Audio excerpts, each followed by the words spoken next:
Wally. Oh, that's King Wally, by the way.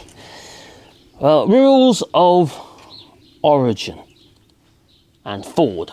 You know, the car manufacturers. Dagenham dustbins, you could call them. Well, following the UK and the EU split, we got the Trade and Cooperation Agreement, and within that we got rules of origin.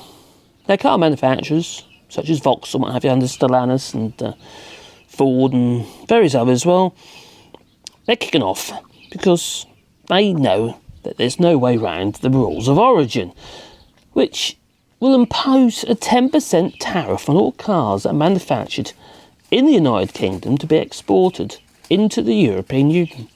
But don't forget, this door swings both ways. Cars manufactured in the EU, potentially, with the checks coming in, what have you, are going to be subjected to 10% tariffs.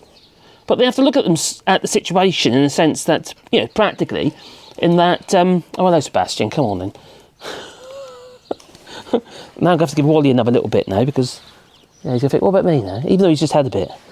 So you've got to be sensible in the sense of which market is your biggest. Is it going to be the United Kingdom, or is it going to be the EU? Well, obviously the EU is a bigger market because there's more potential customers.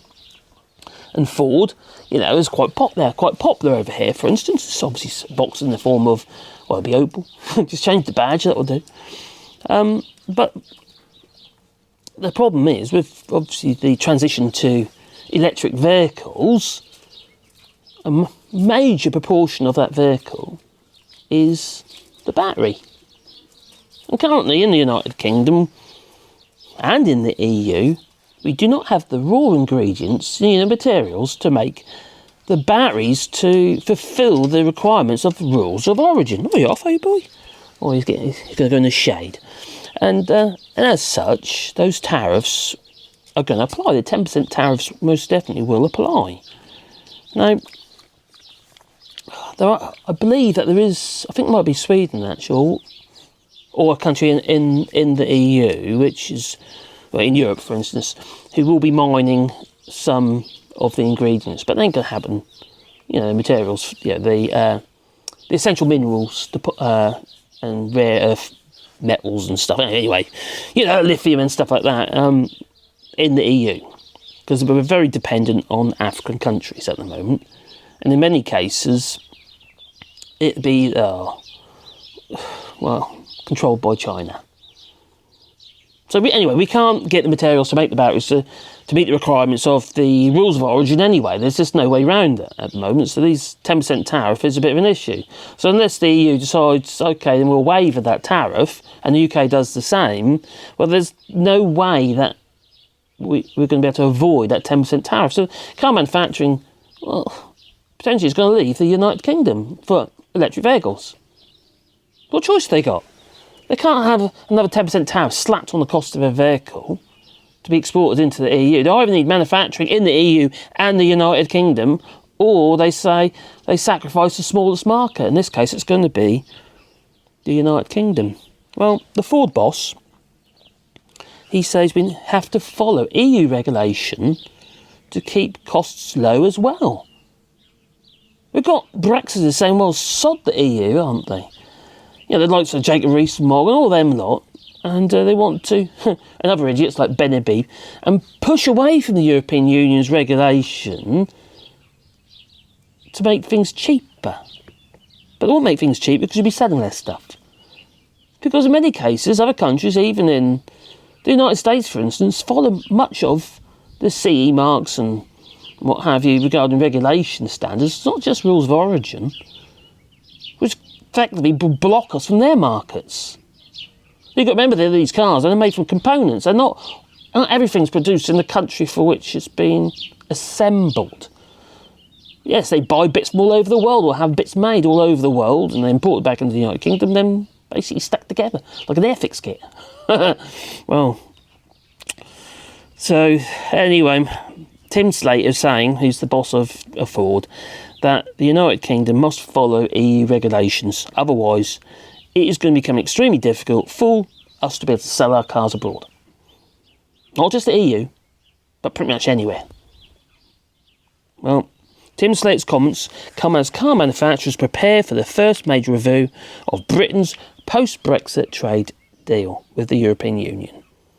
Now, some Brexit campaigners want the UK to do more to set itself apart from the European Union and to focus on markets beyond Europe. But those markets, they also follow the CE marks and other regulations set by the EU because they want to trade with the EU as well.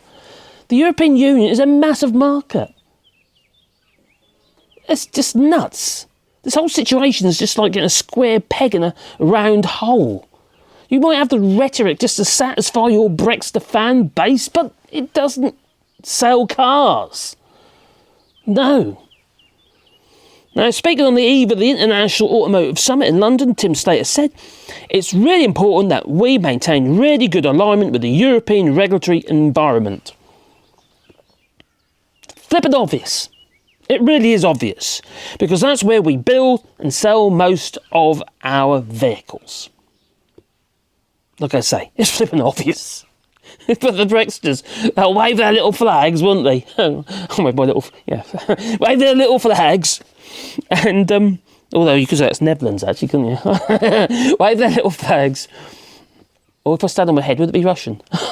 Anyway, saying Brexit. Just want my Brexit, they go. They're nutters, they're absolute nutters. So cut your nose to spite your face, that's what it is, isn't it? Well, this is one result of the Trade and Cooperation Agreement deal that allows the UK manufacturers to export into the European Union with zero quotas and zero tariffs to gain access to the single market. And the UK car manufacturers are obliged to follow EU regulations to be able to sell our cars into the EU. It doesn't stop there though, does it? No, we've also got rules of origin, like I mentioned a moment ago. So electric vehicles built in the UK or the EU must, they've got to be one of more than two targets, several targets in fact, having more than 45% of that vehicle by value or 60% of their battery must be made from parts inside the EU.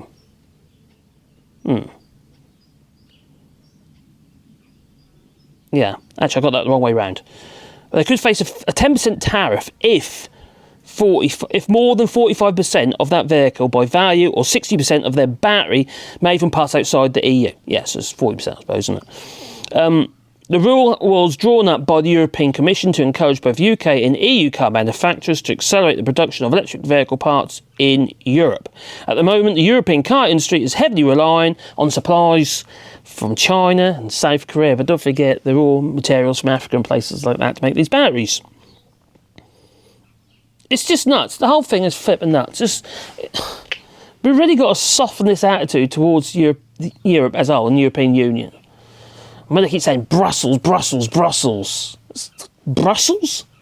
It's just where they come together and they talk, the MEPs, they come together and they discuss stuff. MEPs that are voted in by the constituents of the countries they represent. It's not their fault if you didn't bother to vote for your MEP in the UK. Okay, you know, maybe a load of flippin' idiots did at the last, Yeah, okay, let's not go there. Oh, Jacob Rees-Mogg, Anne Widdecombe, Tice. Oh my giddy aunt. Oh my God, what a whole bunch of numpties. Oh my God, and Ben Habib. Oh my God. We're doomed.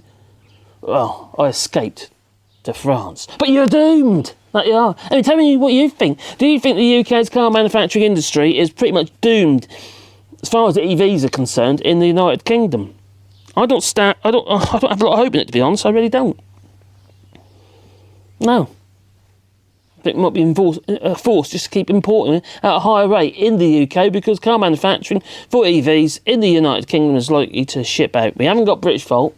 No. They're just, they got bought out because they went insolvent earlier this year and they got bought out by an Australian firm and now they're being investigated. They've just got their offices in Australia. They've just been, due to fraud and what have you, allegedly, just been raided. So that's been put on hold. But even so, it doesn't matter if the flip batteries are made in the UK. 50% of the battery, straight away, is imported. Even if they've been assembled in the UK. So you tell me, where is the opportunity here? Is it a case of square peg in a round hole? Because I think so. I really do. This is an extremely complicated situation that no one's really come up with any answers because everybody just keep banging their heads against each other. Just like the Brexit. Flipping idiots. You're still touting that line and saying, oh yeah, pull up the drawbridge. Migrants coming over. Stick them on a boat and shove on the beaches of France. Shouldn't be here there. Flipping madness. One way of building relations with the closest trading partners, isn't it? Numpties. Anyway, make me angry now. Anyway, I hope you have a lovely day after that. If you want to support the channel, you can do that on Patreon or buy us a copy. And the links are down below in the description. That's a super thanks there also, isn't there? But if you want to become a member, become a part of the Waddy crew. That's my dog, by the way. Yeah, and there's memberships as well. And I will be adding stuff to that. I want to make sure I do something a little bit different with that. Yeah, maybe extra videos and stuff like that. I don't know, I'll come up with something. Maybe free gifts. Could do that. Yeah, woodworking, you said, I could make stuff. Ooh, that's an idea. Anyway, you tell me. Leave it in the comments down below. Ta-ta! And I do read your comments, but you probably already know.